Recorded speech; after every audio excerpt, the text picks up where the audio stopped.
Se confirma esta posible designación de Grecia Quirós, la viuda del alcalde Carlos Manso. Buenas a todos.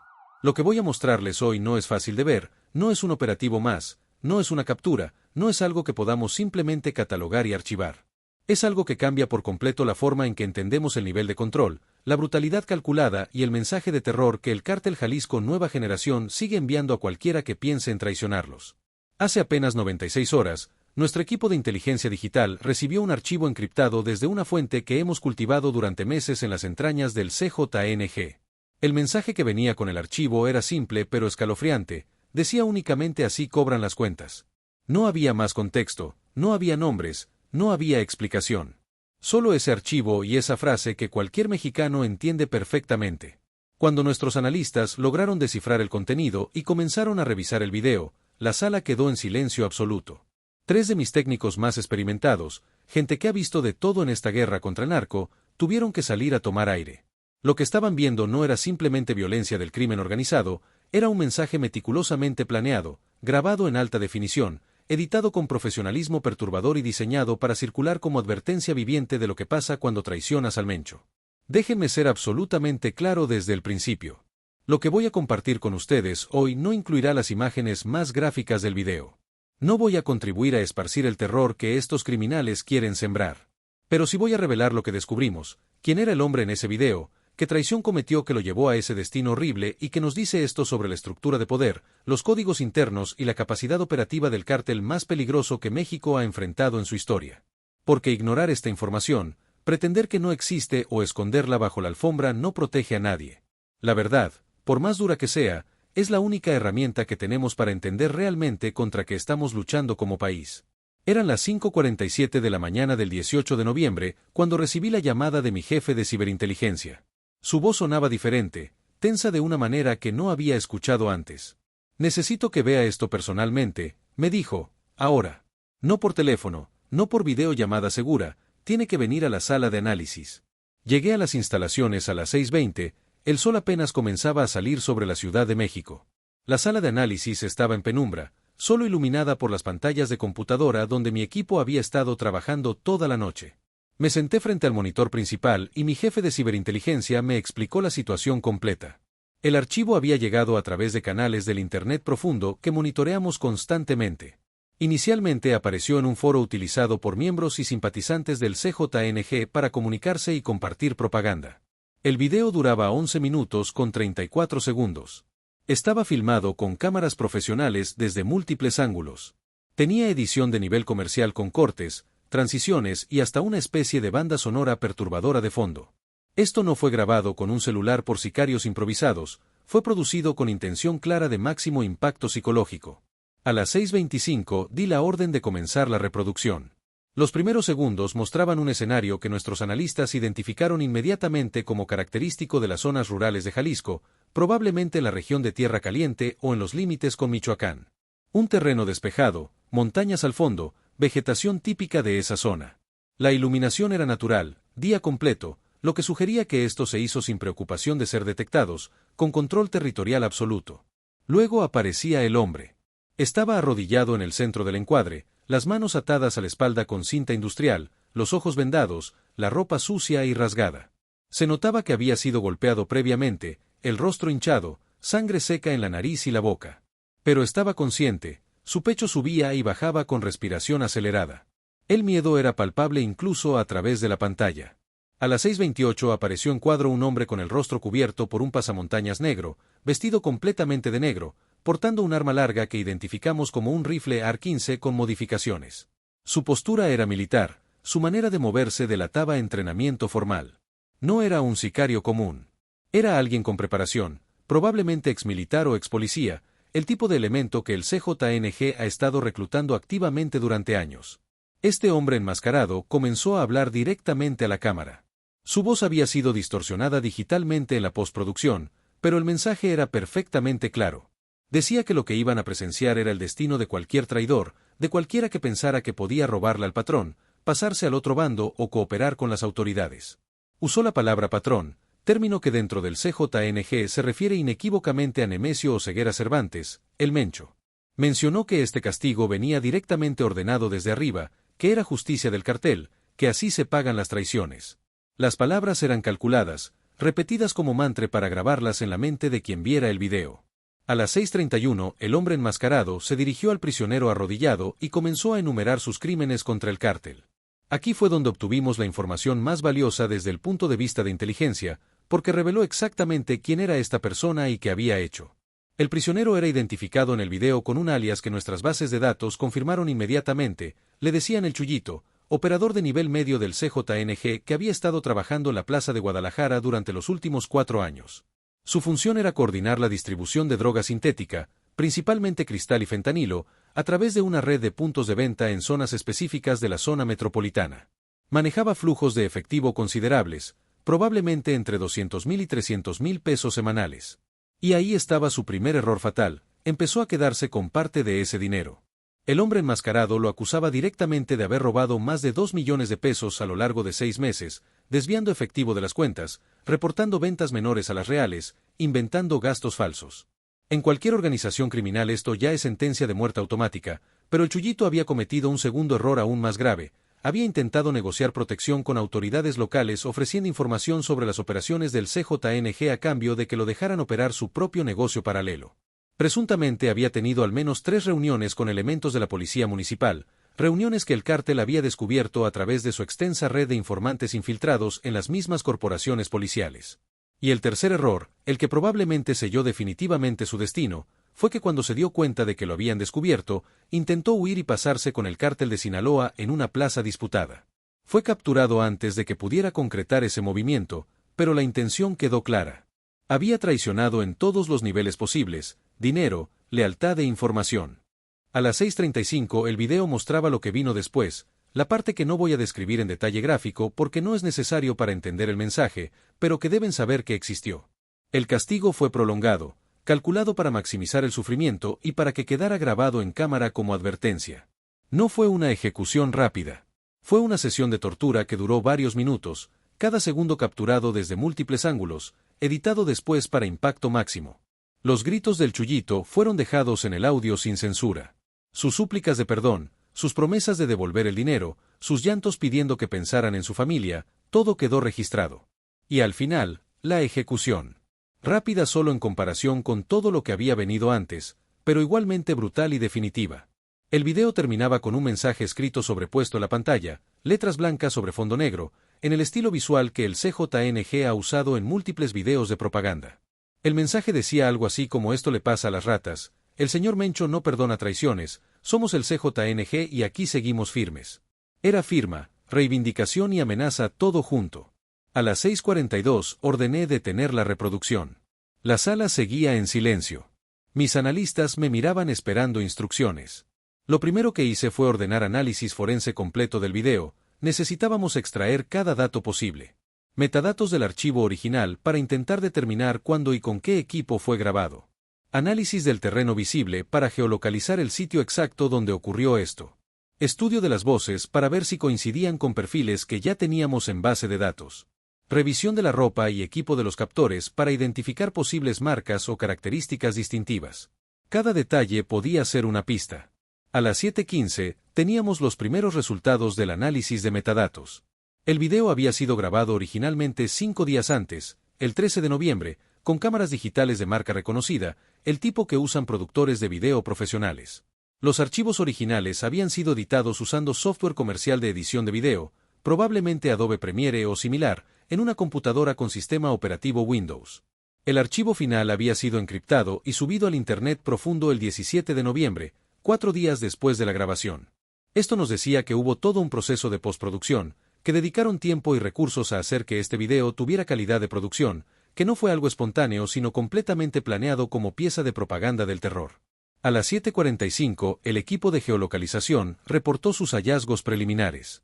Habían identificado la formación montañosa visible en el fondo del video, cotejándola con imágenes satelitales y mapas topográficos. Con un margen de error de aproximadamente 5 kilómetros, ubicaban el sitio en zona rural entre Autlán de Navarro y El Grullo en Jalisco, territorio que el CJNG controla de manera absoluta. Es una región donde el gobierno prácticamente no tiene presencia, donde el cártel opera con total impunidad, donde pueden hacer este tipo de videos en pleno día sin preocuparse de que alguien los interrumpa. El control territorial que esto demuestra es aterrador. A las 8:20 recibimos información adicional de nuestras fuentes humanas infiltradas en estructuras del CJNG. Confirmaban que el Chuyito había desaparecido efectivamente hacía una semana. Su familia había reportado su ausencia, pero sin hacer denuncia formal porque ya sabían lo que probablemente había pasado. En el ambiente criminal de Guadalajara ya circulaban rumores de que había sido levantado por traidor, pero nadie tenía detalles. Ahora este video confirmaba esos rumores y proporcionaba los detalles más horribles. Nuestras fuentes también reportaban que el video estaba circulando internamente dentro del cártel, que le estaban mostrando operadores de todos los niveles como recordatorio de lo que pasa cuando traicionas, cuando robas, cuando piensas en cooperar con el gobierno. Era entrenamiento por terror, pedagogía de la crueldad. A las 9 de la mañana convoqué reunión de emergencia con mi equipo de estrategia. Teníamos que decidir qué hacer con esta información. Las opciones eran varias. Podíamos mantener el video clasificado como evidencia de investigación sin revelarlo públicamente, podíamos compartirlo solo con fiscalías y agencias de inteligencia, o podíamos hacer lo que yo estaba considerando seriamente, revelar públicamente la existencia del video, sin mostrar las partes más gráficas, pero sí explicando al país lo que contiene, quién era la víctima y qué nos dice sobre el CJNG. La discusión fue intensa. Algunos de mi equipo argumentaban que revelar esto solo haría el trabajo de propaganda del cártel, que esparciríamos el terror que ellos quieren sembrar. Otros argumentaban que la gente tiene derecho a saber contra qué nos enfrentamos realmente, que ocultar la verdad solo genera más desconfianza en las instituciones. A las 10:30 tomé mi decisión. Íbamos a revelarlo públicamente pero con contexto completo, explicando el análisis forense, la identidad de la víctima, las implicaciones para nuestra comprensión del CJNG y las medidas que estamos tomando en respuesta. No mostraríamos las partes gráficas del video, pero sí seríamos absolutamente honestos sobre lo que contiene. La gente mexicana, especialmente ustedes que nos están viendo, que han vivido esta guerra contra el narco en carne propia, que han perdido vecinos, familiares, amigos, merecen saber la verdad completa, no versiones endulzadas. A las 11 horas recibí llamada de un asesor político de alto nivel, prácticamente suplicándome que reconsiderara. Me decía que esto iba a generar pánico innecesario, que iba a mostrar al CJNG como más poderoso de lo que realmente es, que iba a desmoralizar a la población justo cuando necesitamos que confíen en las instituciones. Mi respuesta fue la de siempre: mi trabajo no es administrar percepciones políticas, mi trabajo es combatir al crimen organizado con base en inteligencia real y eso requiere que la ciudadanía entienda la amenaza real que enfrentamos. No podemos pedirle a la gente que nos apoye en esta lucha si les mentimos sobre la magnitud del enemigo. A las 12 del día, comenzaron a llegarme reportes de que fragmentos del video ya estaban empezando a filtrarse en redes sociales, grupos de WhatsApp y Telegram. Era inevitable, algo tan impactante no se podía mantener contenido. Eso aceleró mi decisión, era mejor que la información saliera de fuentes oficiales con contexto apropiado que permitir que circulara sin control alimentando especulación y desinformación. A las 14 horas entré a la sala de prensa. El ambiente era de expectación porque la convocatoria había sido marcada como urgente y relacionada con el CJNG. Me paré frente al podio. Miré directamente a las cámaras sabiendo que ustedes me estaban viendo desde sus casas, desde sus trabajos, desde donde sea que estén siguiendo esta lucha, y comencé. Lo que voy a revelarles hoy es perturbador, es difícil de escuchar y más difícil aún de asimilar, pero es necesario que lo sepan. Es necesario que entiendan el nivel de brutalidad, el nivel de organización y el nivel de control territorial que el Cártel Jalisco Nueva Generación ha alcanzado. No les voy a mostrar las imágenes más crudas porque no contribuiría en nada a la seguridad pública, pero sí les voy a contar exactamente lo que hemos descubierto. A las 14:03 comencé a explicar el origen del video, cómo llegó a nuestras manos, el proceso de verificación forense que habíamos seguido. Quería que todos entendieran que esto no era un rumor, no era material sin confirmar, era evidencia verificada bajo los estándares más rigurosos de análisis de inteligencia. Proyecté en las pantallas los mapas de geolocalización, los análisis de metadatos, todo lo que podía mostrar sin comprometer métodos de investigación. A las 14:08 revelé la identidad del hombre en el video. Expliqué que presuntamente era un operador del CJNG conocido como el Chuyito, que había trabajado en distribución de drogas sintéticas en Guadalajara, que aparentemente había cometido el error fatal de robar dinero del cártel, intentar negociar con autoridades y planear pasarse con un cártel rival. Expliqué que el video mostraba su ejecución después de tortura prolongada, que todo había sido grabado profesionalmente y editado para distribuirse como propaganda del terror. A las 14:15 presenté el análisis de lo que esto significa. Primero, el CJNG tiene capacidad de producción mediática sofisticada, no solo están matando gente, están documentándolo con calidad de producción que rivalizaría con medios de comunicación profesionales. Tienen equipos de grabación caros, software de edición, personal que sabe usarlo. Esto requiere inversión, planeación, estructura. Segundo, tienen control territorial tan absoluto en ciertas regiones que pueden hacer esto en pleno día sin preocuparse de ser interrumpidos por autoridades. Eso es un fracaso del Estado mexicano que tenemos que reconocer con honestidad brutal. Tercero, su sistema de contrainteligencia es efectivo. Descubrieron que este operador los estaba traicionando, incluyendo sus contactos con policías locales, lo que confirma que tienen infiltrados en las corporaciones. Cuarto, usan el terror de manera calculada como herramienta de control interno. Este video está circulando entre sus propios miembros como recordatorio de lo que pasa si traicionas. Es gestión de recursos humanos a través del miedo absoluto. A las 14:25 alguien preguntó si habíamos identificado a los responsables directos de la ejecución. Expliqué que estábamos trabajando en ello, que el análisis de voces y características físicas visibles estaba en proceso, que teníamos algunas líneas de investigación prometedoras, pero que no podía dar detalles que comprometieran operaciones en curso. Lo que sí podía decir es que esto muy probablemente fue ordenado directamente por la cúpula del CJNG, posiblemente por el Mencho mismo, porque ejecuciones de este tipo con producción de video requieren autorización de los niveles más altos de la organización. A las 14:35 vino la pregunta que todos estaban pensando: ¿qué vamos a hacer al respecto? Mi respuesta fue directa y honesta. Primero, estamos usando la información de inteligencia extraída del video para identificar la ubicación exacta donde fue grabado y planear operativos en esa zona. Segundo, estamos rastreando la red de distribución del video para identificar quién le está compartiendo dentro del cártel y en redes sociales, porque esas personas también son parte de la estructura criminal. Tercero, estamos reforzando protección a informantes y testigos protegidos porque videos como este están diseñados específicamente para atemorizar a cualquiera que esté pensando en cooperar con autoridades. Cuarto, estamos compartiendo esta información con agencias de inteligencia de Estados Unidos porque el CJNG no es solo problema de México, están operando en más de 40 estados americanos y este video demuestra el nivel de peligrosidad que representan para comunidades mexicanas en ambos lados de la frontera. Si ustedes tienen familia en Estados Unidos, si ustedes mismos están viendo esto desde allá, sepan que este cártel está operando en sus comunidades también, vendiendo la misma droga, usando los mismos métodos de intimidación. A las 15 horas la sala de prensa estaba en caos total, periodistas gritando preguntas, analistas conectándose en vivo desde los estudios de televisión, el tema ya era tendencia nacional en redes sociales. Levanté la mano pidiendo una última pregunta. Un periodista veterano que ha cubierto el narco durante décadas preguntó algo simple pero profundo: ¿cree usted que estamos ganando esta guerra?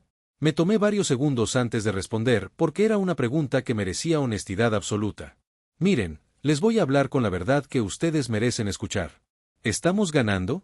En algunos frentes sí, hemos capturado a cientos de operadores, hemos desmantelado células, hemos incautado toneladas de droga y millones en efectivo.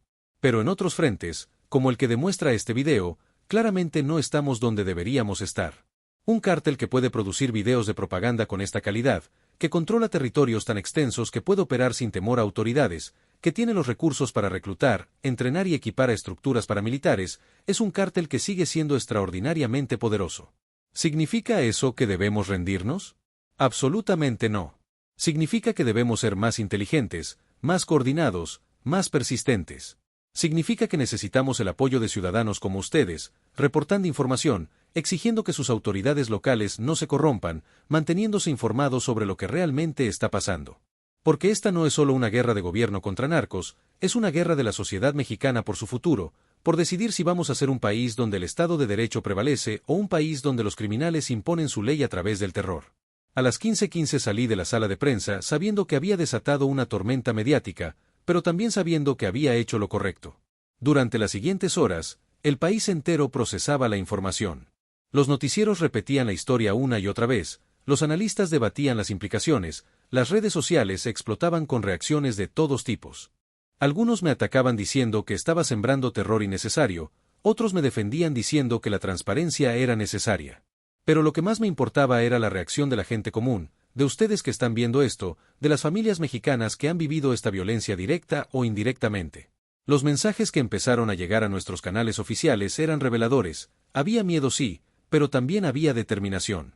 Gente diciendo que ahora entendía mejor contra qué estábamos luchando, que apoyaban los esfuerzos de las fuerzas de seguridad, que no iban a permitir que el terror los paralizara. Había dolor también, dolor por el Chuyito a pesar de que había sido un criminal, porque nadie merece morir de esa manera, dolor por todas las víctimas del CJNG, dolor por lo que le ha pasado a México en estos años de guerra contra el narco. A las 18 horas nuestro equipo de análisis de amenazas reportó algo interesante. Habían detectado comunicaciones internas del CJNG donde los líderes estaban molestos de que hubiéramos revelado el video públicamente con tanto contexto. Su plan había sido que circulara de manera clandestina, sembrando terror sin que las autoridades lo reconociéramos o analizáramos. Al ponerlo en contexto público, al explicar exactamente quién era la víctima y por qué fue ejecutado, habíamos quitado parte del poder del terror porque lo habíamos convertido en información analizable en lugar de dejarlo como amenaza anónima. Era una pequeña victoria psicológica, pero importante. A las 19:30 recibí información de nuestros contactos en la DEA, Agencia Antidrogas de Estados Unidos. Habían visto nuestra conferencia y querían cooperar más estrechamente en rastrear la estructura mediática del CJNG, querían saber quién estaba haciendo estos videos, con qué equipos, dónde se estaban editando, porque esa capacidad de producción tenía que dejar rastros, compras de equipo, contratación de personal con habilidades técnicas, ubicaciones donde se hacía la postproducción. Cada uno de esos elementos era un punto potencial de vulnerabilidad que podíamos explotar. A las 21 horas me permití finalmente un momento de reflexión en mi oficina. Pensé en el Chuyito, en qué lo había llevado a unirse al CJNG en primer lugar, probablemente falta de oportunidades, probablemente la atracción del dinero fácil, probablemente la presión del entorno donde creció. Pensé en su decisión de robar, de traicionar, decisiones que seguramente en el momento le parecieron justificadas o necesarias, pero que terminaron costándole la vida de la peor manera posible. Pensé en su familia, que ahora viviría para siempre con el conocimiento de cómo murió, probablemente sin siquiera poder recuperar su cuerpo para darle entierro digno. Pensé en todas las familias mexicanas que han perdido hijos, hermanos, padres, en esta guerra absurda. Y pensé en mi responsabilidad, en cómo cada decisión que tomo en este puesto tiene consecuencias enormes, en cómo revelando ese video había logrado informar al público, pero también había forzado a familias a confrontar horrores que quizás habrían preferido no conocer en detalle.